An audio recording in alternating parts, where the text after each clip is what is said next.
Hello friends, मैं इतिहासिका इतिहास के सफ़रनामा में आपका बहुत बहुत स्वागत करती हूँ।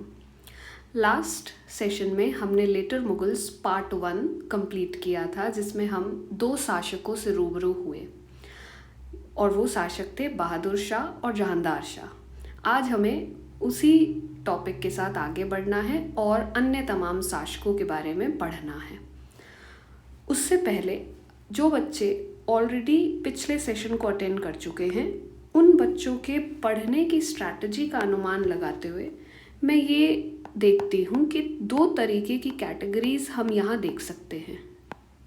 और वो 2 तरीके की कैटेगरीज क्या हैं कि पहले वो बच्चे हैं जो कोई भी लेक्चर को देखते हुए हैंड रिटन नोट्स बनाते होंगे, और दूसरी तरफ वो बच्चे हैं जो अपने आप से हैंड रिटन नोट्स ना बना करके पीडीएफ नोट्स पर निर्भर करेंगे, जो कि मेरे द्वारा दिया जाएगा।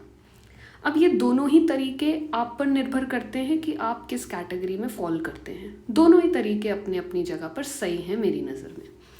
लेकिन यहाँ जो बच्चे हैंड रिटन वाले हैं, उनको एक एडवांटेज ये है कि वो जब हाथ से लिखते हुए चलते हैं तो उनके दिमाग में बहुत सी इन्फॉर्मेशन ऑटोमेटिकली फीड हो जाती है और बस उनको फिर उसे रिवाइज करना रह जाता है। बट रिवीजन तो इन्हें भी लगती है हैंड रिटन नोट्स बनाने वालों को। एक डिसएडवांटेज जो ये फेस करते हैं कि इनका पेस, क्योंकि इन्हें नोट्स बनाने हैं तो काफ़ी स्लो भी हो सकता है। बस आप इस पर थोड़ा सा ध्यान रखेंगे और बैलेंस रख के चलेंगे तो काम चल जाएगा। अब जो बच्चे पीडीएफ वाले हैं वो एटलीस्ट इतना एफर्ट करेंगे कि जब मैं आपको नोट्स दे दूं तो आप पढ़ते हुए उन्हें हाईलाइट कम से कम करते हुए चलें, जो पॉइंट्स आपको इम्पॉर्टेंट लगते हैं। ये काम आपने यहाँ पे ज़रूर करना है, ठीक है। अब मेरी नज़र में ये दोनों ही स्ट्रैटेजीज़ को आप अगर प्लस कर देंगे ना तो आपका काम बेहतर हो जाएगा, क्योंकि हमारे हिस्ट्री का जो सिलेबस है वो बहुत ज़्यादा वास्ट है। एक तरीके से नेवर एंडिंग सिलेबस लगता है जिसे हमें समेटना है। बहुत बड़ा सिलेबस है और बाकी और भी चीज़ें हैं पढ़ने के लिए। तो जहाँ जिस टॉपिक की जैसी रिक्वायरमेंट हो, आप वैसी स्ट्रैटेजी अडॉप्ट करें, लेकिन मल्टीपल रिवीजन्स ज़रूर देंगे। उसके बिना काम नहीं चलेगा, दिमाग में चीज़ें फीड नहीं होंगी। अब ये रिवीजन करने का एक तरीका ये हो सकता है कि suppose this is your A4 sheet, और जैसा मैंने आपको लेटर मुगल्स टॉपिक शुरू कराया, आपने यहाँ ये टॉपिक लिख दिया, और इसके बाद हमने पिछली दफ़ा पढ़ा था बहादुर शाह के बारे में, तो आपने यहाँ हेडिंग डाला और आपने बहादुर शाह के की पॉइंट्स जो आपको लगे कि इम्पॉर्टेंट हैं यहाँ आपने लिख लिए। फिर उसके बाद मैंने जहांदार शाह पढ़ाया, आपने जो है जहांदार शाह के की पॉइंट्स लिख लिए, और आपने इस A4 शीट को 3 भाग में बांट लिया, और आप पूरे टॉपिक के लिए इस तरीके से डिवीजन करके क्रिस्प एंड कंसाइज नोट्स बनाते हुए चले, और एक टॉपिक आपने मैक्सिमम 2 A4 शीट्स के अंदर जो है कवर कर दिया। ये आपके बन जाते हैं क्रिस्प एंड कंसाइज नोट्स, जो रिवीजन के साथ आपका एग्ज़ाम जब नज़दीक आता है तब आपको पूरा करने में मदद करेंगे, और तब आपके हाथ कांपेंगे नहीं हिस्ट्री से जुड़े हुए नोट्स उठाने में। तो ये फ़ायदा है।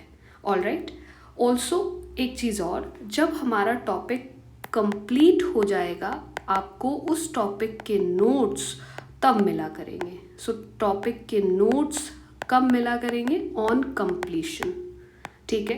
कहाँ मिलेंगे? टेलीग्राम ग्रुप पर मिलेंगे, और अगर प्रिंटेड फॉर्मेट में चाहिए तो वो डिस्पेंस किया जाएगा इंस्टाग्राम के पेज के थ्रू।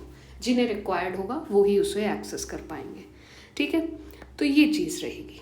अब चलिए इस लेक्चर में और आगे बढ़ते हैं और देखते हैं आज हमें किन शासकों के बारे में पढ़ना है। हमने लास्ट टाइम बहादुर शाह और जहांदार शाह को कवर कर लिया, और आज हमें पढ़ना है फारुखसियार ऑनवर्ड्स। सो इसके फैमिली चार्ट को ज़रा एक बार देखते हैं। बहादुर शाह के बेटे थे जहांदार शाह, जिसको मैंने कहा कि हम कवर कर चुके हैं। सो 1712 से 13 इज़ ऑलरेडी कवर्ड। अब हमें कहाँ जाना है? इस 1713 से हम इधर जा रहे हैं, यानी कि हमें अजीम शाह का बेटा शासन करते हुए दिखेगा। So Farrukhsiyar was the son of Azim who was killed by Jahandar Shah. Right. Farrukhsiyar Azim उस शाह का बेटा है और इसी अजीम की हत्या जहांदार शाह ने की थी और इसका शासन चलता है 1713 से 1719 तक। ठीक है, so now let us start. अब देखते हैं फारूक सियार ने शासन कैसे पाया। फारूक सियार को जैसे ही मालूम चलता है कि उसके पिता अजीम उस शाह की हत्या कर दी गई थी, उत्तराधिकारी वो अपने आप को घोषित कर देता है। कहाँ का उत्तराधिकारी? पटना बिहार का उत्तराधिकारी। He declared himself as the successor from which place? Patna Bihar. ठीक है, अब इसके बाद अपना शासन चलाने के लिए पैरेलली चैलेंज भी करेगा आगे जाके, लेकिन जहांदार शाह को गद्दी पर बैठने के लिए रोकने के लिए ही वो अपना एक प्रयास करता है, जो कि ज़्यादा बड़ा साबित उस समय नहीं होता और जहांदार शाह का ही शासन हम पूर्ण रूप से देखते हैं। लेकिन स्टिल एक रियासत चलाने के लिए अब्दुल्ला खान को वो वज़ीर की उपाधि देता है, साम्राज्य का वज़ीर बनाता है। And on the other hand Hussain Ali Khan को मीर बख्शी कमांडर इन चीफ बनाता है। हुसैन अली खान को मीर बख्शी बनाता है। So these two names you have to clearly remember. ये बहुत इम्पॉर्टेंट नाम हैं, अब्दुल्ला खान और हुसैन अली खान, राइट। अब यहाँ पे जब हम हुसैन अली के बारे में पढ़ रहे हैं तो सैयद हुसैन अली खान को यानी कि हुसैन अली को ही डेप्यूटी गवर्नर ऑफ बिहार भी बनाया गया। ठीक है, तो डिप्टी गवर्नर इन्हें बिहार का बना दिया गया था। और अजीम उस शाह ने हुसैन अली को 1708 में ही डेप्यूटी गवर्नर ऑफ बिहार बनाया हुआ था। तो इसका मतलब ऐसे लोग जो फारूक सियार के समय पर से भी पहले अजीम के चहीते थे, उन्हीं लोगों को फारूक सियार ने कहीं ना कहीं आगे जगह दी। और अब्दुल्ला खान को डेप्यूटी गवर्नर ऑफ इलाहाबाद बनाया हुआ था। ठीक है, 1711 एडी में। अब्दुल्ला खान का असल नाम हसन अली खान था। सो इसलिए इन दोनों भाइयों को हम किस नाम से जानते हैं? अली ब्रदर्स के नाम से भी जानते हैं, राइट। और बहादुर शाह फर्स्ट ने इन्हें अब्दुल्ला खान की उपाधि दी थी। तो ये कुछ फैक्ट्स हैं जो आप हुसैन अली खान और अब्दुल्ला खान के बारे में याद रखेंगे। सो कई दफ़ा इस पर इन बारीक डिटेल्स पर सवाल आ सकता है कि ये XYZ टाइटल इनको किसने दिया था, तो यहाँ ये पॉइंट आप याद रखिएगा। चलिए अब इसमें आगे बढ़ते हैं, जो कि बहुत इंपॉर्टेंट पॉइंट अब हमारे पास आ रहा है। हमें क्या देखना है कि सैयद ब्रदर्स जिनकी हम बात कर रहे थे, अली ब्रदर्स नहीं, सैयद ब्रदर्स, राइट। सैयद बंधुओं को इतिहास में किंग मेकर्स कहा गया। अब ये इसलिए इम्पॉर्टेंट भी है क्योंकि ये ऑलरेडी पूछा जा चुका है ये point. So this is one of the important point, ये ऑलरेडी पूछा जा चुका है। ठीक है, तो आप इस पॉइंट को याद रखेंगे। नाउ व्हाट एल्स, कैसे किंग मेकर्स बने ये और क्यों हम इन्हें किंग मेकर्स कह रहे हैं? कितने मुग़ल बादशाह को इन्होंने राजा बनाया? 4 मुग़ल बादशाह इन्हीं के तहत बने। They created 4 Mughal emperors. ये भी पूछा गया सवाल है, ऑलरेडी PYQ है ये पॉइंट, तो इसलिए इसे इम्पॉर्टेंट मार्क कर लीजिएगा। कौन कौन से 4 लोग थे जिनको इन्होंने शासक बनाया? फारूक सियार तो बना ही है, फारूक सियार के बाद आने वाले 3 शासक भी इन्हीं के तहत बिठाए गए थे गद्दी पर। रफ़ीउद्दर्जात, रफ़ीउद्दौला और मोहम्मद शाह रंगीला, इनके बारे में भी हम धीरे धीरे पढ़ेंगे। So they were called kingmakers because of them 4 Mughal emperors were there who sat on the throne. कौन कौन थे वो? Who were they? फारूक सियार, रफ़ीउद्दर्जात, रफ़ीउद्दौला, मोहम्मद शाह रंगीला। इनके बारे में पढ़ने में तो अलग ही आनंद आप लोगों को आएगा। अब फारूक सियार ने फिर क्या किया? जुल्फ़िकर खान, जिन बच्चों ने लास्ट सेशन देखा होगा उन्हें मालूम होगा, जुल्फ़िकर खान की हत्या करके और असद खान की जायदाद या जागीरें जब्त करके जो है फारूक सियार आगे बढ़ता है। और जुल्फ़िकर खान जिसने जहांदार शाह को शासक बनाया था उसको फांसी पर लटका देता है। सो अपने कॉम्पिटिटर का तो सफाया कर दिया है ना, फांसी पर लटका दिया। अब इसके बाद जब इन्हें पूर्ण रूप से सत्ता हासिल होती है तो फारूक सियार क्या करते हैं 6 मुगल सूबों की सल्तनत या यूं कह लीजिए गवर्नरशिप देते हैं चिनकिलिच खान को। तुरानी वंश से ये आ रहे थे। एंड इसी चिनकिलिच को टाइटल दिया जाता है, उपाधि दी जाती है निज़ामुल मुल्क की और खाने खाना की। ये भी पूछा गया पॉइंट है, ऑलरेडी PYQs में ये पॉइंट भी एग्जिस्ट करता है। सो इसे ध्यान रखिएगा, खाने खाना की उपाधि इन्हें भी दी गई थी। ठीक है, आगे जब हम बढ़ते हैं तो सिखिज़्म के खिलाफ भी काफ़ी स्टेप्स मुग़ल शासकों के द्वारा उठाए गए, जो हमने मुग़ल सल्तनत या मुग़ल एम्पायर पढ़ते हुए भी हम देखेंगे कि औरंगज़ेब तक के शासकों ने कैसा बिहेवियर रखा, और लेटर मुग़ल्स तो अभी हम देख ही रहे हैं। तो यहाँ जो बंदा बहादुर की हम यहाँ बात करते हैं, इंडिपेंडेंट रूप से जब एक लीडर सिक्खी के लिए उभर रहे थे, सो बंदा बहादुर को दबाने के लिए फारूक सियार ने अपने तुरानी ग्रुप को तैयार किया और अमीर अब्दुल समद को लाहौर का गवर्नर बना दिया। So he made him the governor of Lahore. और मुग़ल आर्मी इन्हीं की लीडरशिप के तहत आगे बढ़ती है और बंदा बहादुर को पकड़ लेती है गुरदासपुर पंजाब में। अब्दुल समद के नेतृत्व में ही ये काम किया गया और बंदा बहादुर को पकड़ लिया गया गुरदासपुर पंजाब में। 19 जून 1716 में उनकी हत्या कर दी गई, और ये हत्या भी बहुत बुरे तरीके से की गई। हाथियों के पैरों तले कुचलवा कर एक निर्मम हत्या ये की गई थी। So Banda Bahadur was literally crushed under the feet of elephant and then he obviously died. This is how Farrukh Siyar suppressed the voice of Banda Bahadur, who was acting as the community leader for Sikhism. So ये against में काम कर रहे थे, right? Against Sikh leader. ये एक point की कहानी आपको यहाँ से पढ़ने को मिल चुकी है। अब आगे भी अगर हम देखें कि आगे और इन्होंने क्या किया। फारूक सियार अजीत सिंह, जिन्हें मारवाड़ का शासक जहांदार शाह के समय पर बनाया गया था, राइट, ये भी हमने पढ़ा था लास्ट सेशन में। सो फारूक सियार ने जोधपुर के शासक अजीत सिंह की बेटी इंदर कुंवरी से विवाह कर लिया था। अब इधर भी कहानी में ट्विस्ट आएगा, इंदर कुंवरी को आगे वापस भी लेकर के जाया जाएगा और इस्लाम धर्म जब ये तब्दीली करती हैं, इस्लाम धर्म अपनाती हैं, लेकिन जब ये घर वापस जाएंगी फारूक सियार की मृत्यु के बाद, तो इनको फिर से हिंदू धर्म में ला दिया जाता है। सो ये भी कुछ एक डाइकोटॉमी है जिसे आज तक कहीं ना कहीं हम ढूंढते हुए आ रहे हैं। लेकिन एक रिक्वेस्ट है कि जब आप कॉम्पिटिटिव एग्ज़ाम की तैयारी करें तो इन सब द्वंद्व से बचें। You should just not run away, but at least stay neutral when you are preparing for competitive exam. क्योंकि आप एक ही विचारधारा के अधीन बन करके कंपटीशन में ना उतरिए, वरना आप एक बहुत बड़ा हिस्सा आप इतिहास का छोड़ देंगे, which is not required. आप पहले बहुत सारी किताबें पढ़िए और फिर समझ डेवलप करिए and then develop your ideology. किसी के कहने पर किसी के एक तरफा विचारधारा का बोझ आप अपने कंधों पर मत लाद लीजिएगा। अपनी समझ डेवलप करना हमें बहुत ज़रूरी है।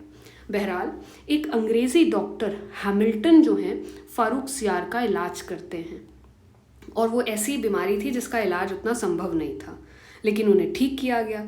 अब इसी की वजह से जब हम ईस्ट इंडिया कंपनी का टॉपिक भी पढ़ेंगे तो भी फारूक सियार वापस आएगा। हमें पढ़ना पड़ेगा फारूक सियार को, और हम तब विस्तार से पढ़ेंगे। सो फारूक सियार इसी अंग्रेज़ी डॉक्टर के इलाज से खुश होकर, क्योंकि जहाँ पनाह खुश हुए थे मोगैम्बो खुश हुआ, राइट। सो फारूक सियार was highly impressed because of this doctor, and that is why he gave Britishers the freedom to trade without custom duties. सो बिना सीमा शुल्क के व्यापार करने की आज़ादी फारूक सियार ने अंग्रेज़ों को दी थी। और हम खामखा बाकी शासकों को भी बदनाम तो चलिए करते हैं, लेकिन हम फारूक सियार को असलियत में भूल जाते हैं कई दफ़ा, जो कि करना ठीक नहीं है। और इसी आज़ादी को हम मैग्ना कार्टा के नाम से जानते हैं, सो ईस्ट इंडिया कंपनी को दिए गए मैग्ना कार्टा के बारे में हम ईस्ट इंडिया कंपनी के टॉपिक में ज़रूर पढ़ेंगे। ऑल राइट, आशा है आपको यहाँ तक के पॉइंट्स सारे क्लियर होंगे। अब देखिए, जब हम इसमें और आगे बढ़ते हैं तो आगे क्या कर रहा था फ़ारूक सियार। फ़ारूक सियार को सैयद ब्रदर्स कुछ समय के बाद ज़्यादा भा नहीं रहे थे, मतलब he was not liking Sayyid brothers strategy, so he started to plot against them कि इन्हें जड़ से कैसे उखाड़ के फेंका जाए। सो इसने एक मैसेज भिजवाया गुजरात के गवर्नर को कि आप हुसैन अली को मार ही दीजिए, लेकिन बाजी उलट गई। उसके खिलाफ जब ये साजिश की गई हुसैन अली के, तो हुसैन अली ने पलटवार करते हुए गुजरात के गवर्नर दाऊद खान को मरवा दिया और हुसैन अली विजेता हुआ। सो कई दफ़ा फ़ारूक सियार को अब्यूसिव कावर्ड भी कहा जाता है। ये तो एक व्यक्ति ऐसा था जो कायर था। ये अपने अपने विचार हैं इतिहासकारों के। लेकिन लास्ट सेशन में हमने जजिया के बारे में डिस्कस किया था और मैं वेट भी कर रही हूँ कि आप मेरी बातें कितना ध्यान से सुनते हैं। मैंने बीच लेक्चर में कहा था कि आप जजिया के बारे में कमेंट करेंगे और मुझे एक कमेंट नहीं दिखा। इससे मेरा दिल तो बहुत दुखा कि भाई होमवर्क और क्वेश्चंस जो आपको पोस्ट के माध्यम से शेयर किए जाते हैं, तो थोड़ा आप एक्टिवली पार्टिसिपेट करिए, क्योंकि क्वेश्चन प्रैक्टिस बहुत ज़रूरी है, राइट? तभी नए नए क्वेश्चंस मैं ऐड करूँगी जब आप एक बार पिछले का आंसर्स दे दीजिए। मैंने पोस्ट के माध्यम से हरियाणा PCS का 1 साल का पेपर, जिसमें इतिहास के जुड़े हुए जो भी क्वेश्चंस थे वो आपके लिए अपलोड किए थे 2 पार्ट्स में, तो आप उसका भी उत्तर देने का प्रयास करिए। ज़रूरी नहीं है कि केवल PCS वाले बच्चे करें, PCS लेवल तक टीचिंग लेवल वाले भी जो बच्चे हैं वो भी उसको अटेम्प्ट कर सकते हैं। जितना आता है एटलीस्ट उतना तो अटेम्प्ट करिए, सीखने को ही मिलेगा। जो चीज़ें नहीं आती उससे इन्फॉर्मेशन में बढ़ोतरी होगी। तो आज के इस सेशन को देखने के बाद आप जजिया के बारे में ज़रूर कमेंट करेंगे और यहाँ ये याद रख लीजिए कि फ़ारूक सियार ने जजिया को फिर से वापस ला दिया था। 1713 में शासन शुरू होते ही फ़ारूक सियार फिर से जजिया को लागू करता है। तो ये भी इनकी एक विचारधारा का जो है पैमाना हमें सेट कर रहा था, बता रहा था किस तरीके की विचारधारा ये रखते थे। नाउ हुसैन अली ने पेशवा बालाजी विश्वनाथ जी के साथ एक ट्रीटी साइन की थी, और वो ट्रीटी किस प्रकार की थी, क्या कहते हैं, ट्रीटी ऑफ दिल्ली। हुसैन अली ने 1719 में पेशवा बालाजी विश्वनाथ के साथ दिल्ली की संधि साइन की। When was this signed? 1719 AD, due to which Sahu was given the right to collect Chauth and sardeshmukhi. ये हम तब समझेंगे कि चौथ और सरदेशमुखी क्या होता है जब हम मराठा साम्राज्य पढ़ेंगे। यहाँ पे आप इतना समझ लीजिए कि एक कर वसूली का हक जो है साहू को दिया गया 6 सूबाओं में, 6 प्रांतों में रादर चौथ और सरदेशमुखी इकट्ठा करने का अधिकार इन्हें दिया गया था। और फिर हुसैन अली खान दिल्ली आते हैं, मराठा ट्रूप्स को लेकर के आते हैं और सैयद ब्रदर्स जीत के आ रहे थे। एंड हेंस अब ये बातें तो खुल गई थी कि भाई सैयद भाइयों का जो व्यवहार है वो फ़ारूक सियार को पसंद नहीं आ रहा है। तो ये बात तो एकदम क्लियर थी। इसलिए 28 फरवरी 1719 को फ़ारूक सियार को मरवा दिया जाता है, या यूँ कहें, इसको थोड़ा और करेक्ट करते हैं, जैसा कि मैंने यहाँ लिखा है कि फ़ारूक सियार को गद्दी से हटाया गया और फाइनली अप्रैल 1719 में मरवा दिया गया। So he was literally killed and first of all deposed from the throne and after that killed in 1719. So ये पॉइंट आप ज़रूर याद रखेंगे, ठीक है? इसको हम इम्पॉर्टेंट भी मार्क कर लेते हैं। So this is what we have covered so far. अब यहाँ से जब कहानी आगे बढ़ती है तो 2 ऐसे शासकों का नाम आपको दिखाई दे रहा है जो यहाँ पर आपको क्रोनोलॉजी वाले क्वेश्चंस को अटेम्प्ट करने में मदद करेंगे। These 2 rulers, Rafiud Darjat and Rafiud Dawla, are important to study to attempt chronological order questions.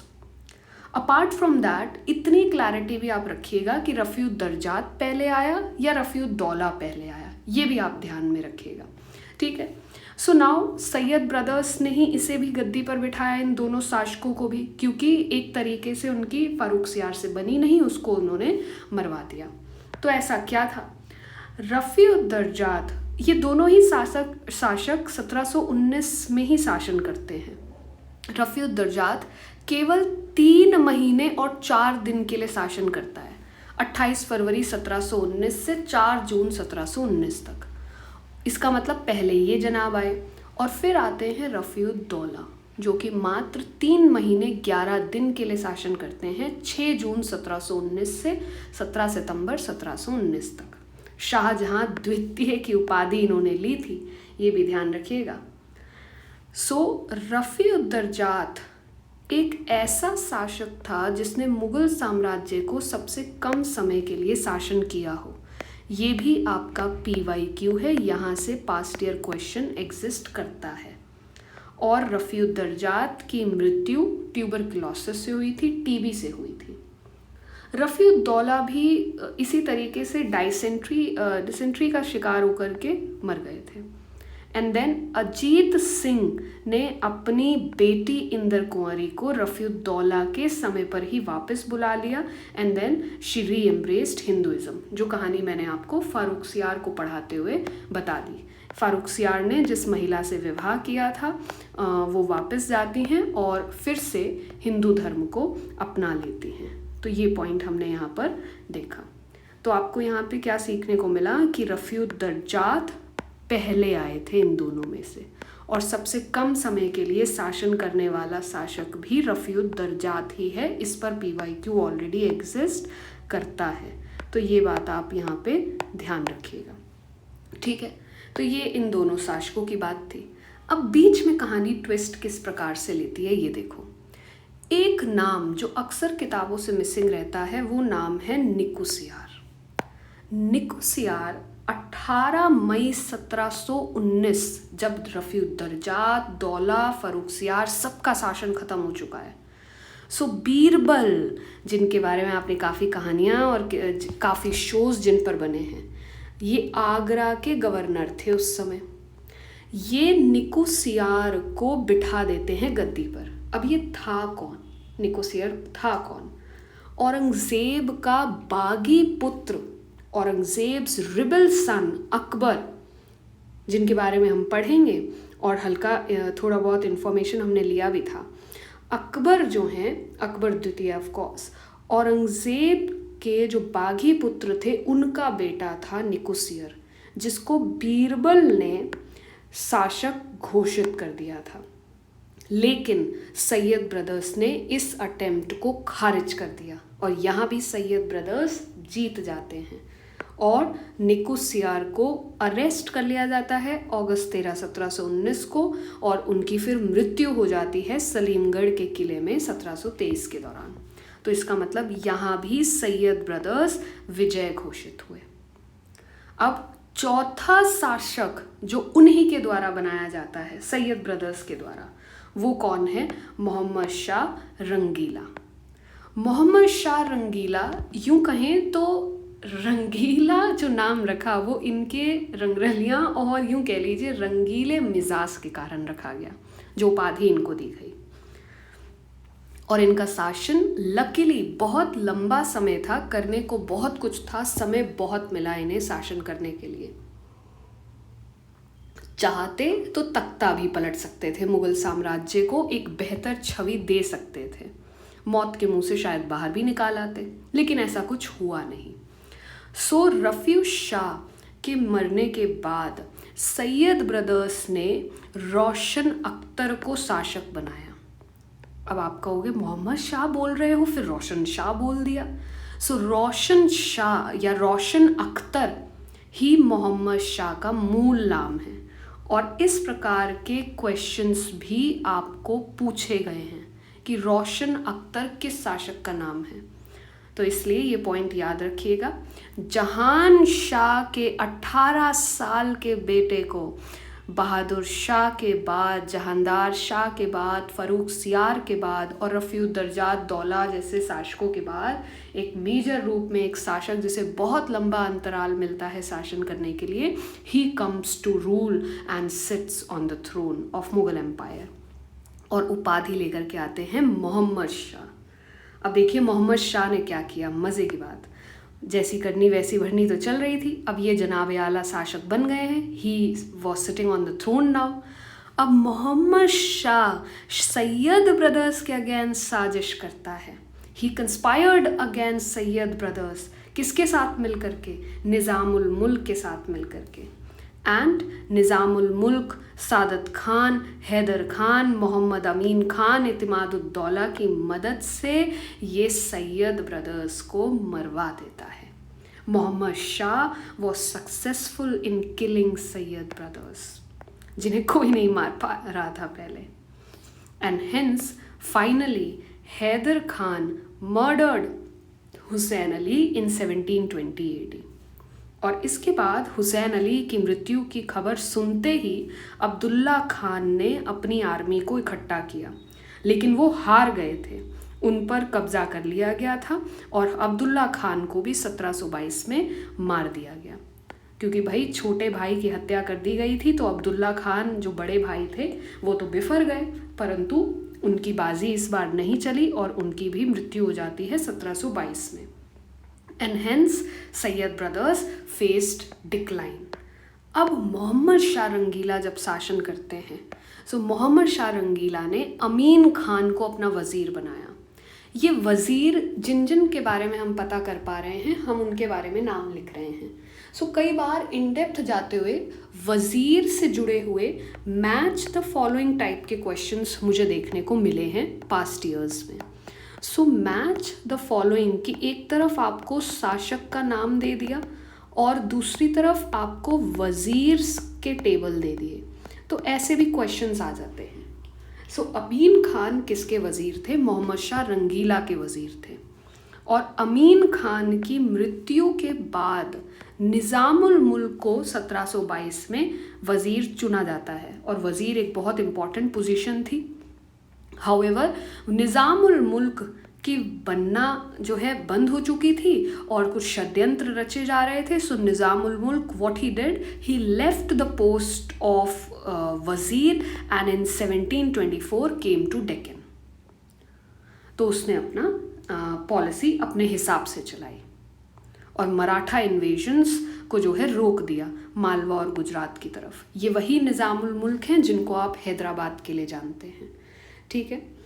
Mohammad Shah रंगीला ने इसके बाद गवर्नर ऑफ डेक्कन के रूप में, दक्कन जो एक बहुत बड़ा पॉइंट था जब हम औरंगज़ेब के बारे में पढ़ते हैं और यहाँ यूँ कहें कि मुग़ल साम्राज्य के डिक्लाइन के बारे में पढ़ते हैं, तो डेक्कन पॉलिसीज़ पर अक्सर एक पॉइंट आता है। सो यहाँ मोहम्मद शाह ने मुबारिस खान को अपॉइंट किया as the governor of Deccan and he ordered Mubariz Khan to crush Nizamul Mulk. So Mohammad Shah रंगीला ने निज़ामुल मुल्क को भी मरवाना चाहा, और ये किस लड़ाई के अंदर हुआ? Battle of Shakur Kheda. शकूर खेड़ा की लड़ाई में 1724 के दौरान ये एफर्ट किया गया। However Nizamul Mulk defeated Mubariz Khan and this is how in 1724 he established an independent Hyderabad state।